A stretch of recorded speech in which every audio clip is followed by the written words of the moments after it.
I just returned from the Los Angeles County Superior Court where they arraigned two men in connection with the murder of Andrea Del Vesco, also known as Andy, at her Roebling apartment on September 21st.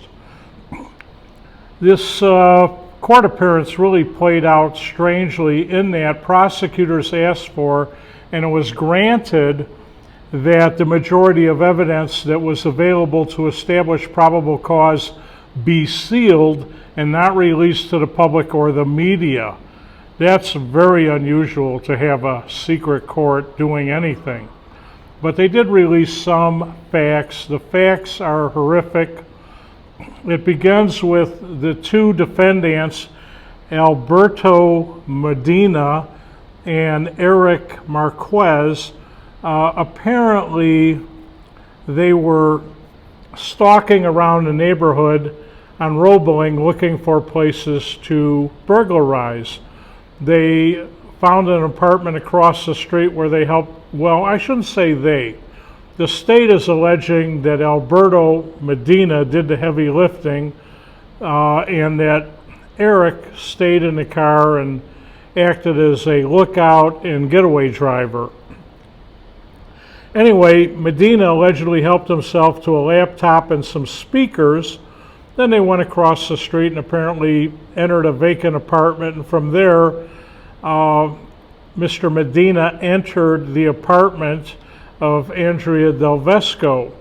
Apparently there was a confrontation, and the prosecutors are saying that Medina stabbed her to death and then set fire to cover up that crime. He left with some of Del Vesco's property, apparently gets in the getaway car, which is described as a red car with Greek lettering on the back, or visible from the back. That sounds pretty identifiable.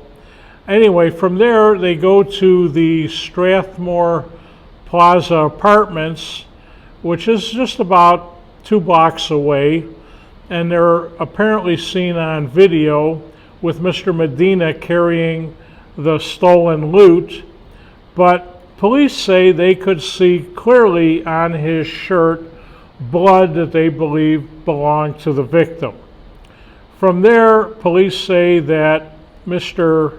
Marquez allowed Mr. Medina to clean up in his apartment before he left for Fresno. Now, police also allege that these boys knew each other since high school. Well, when the police caught up with Mr. Medina in Fresno, he apparently was quick to confess, but his confession, according to police, was not quite right. He offered up Marquez as the stabber, and that he only stood by or drove the getaway car or whatever.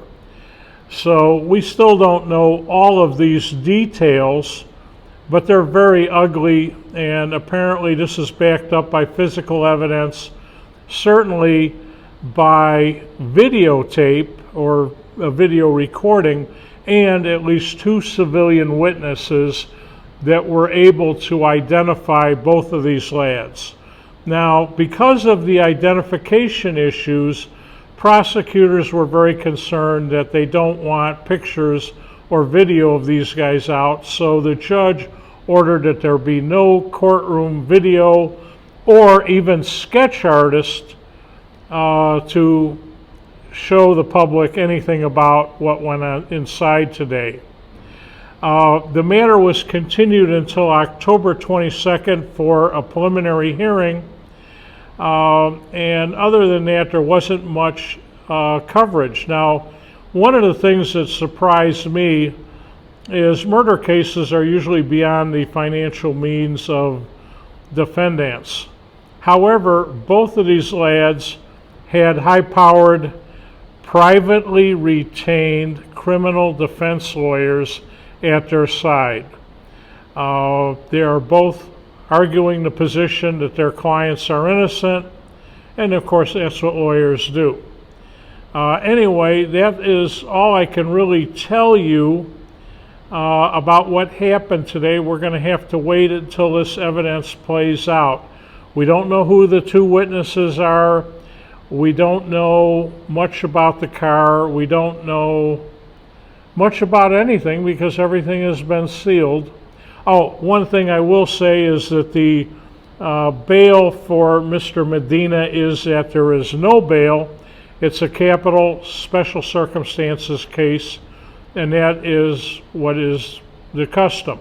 With respect to Mr. Marquez, he is being held on $1 million bail for the homicide and two $50,000 bails for two separate burglaries, for a total of $1,100,000.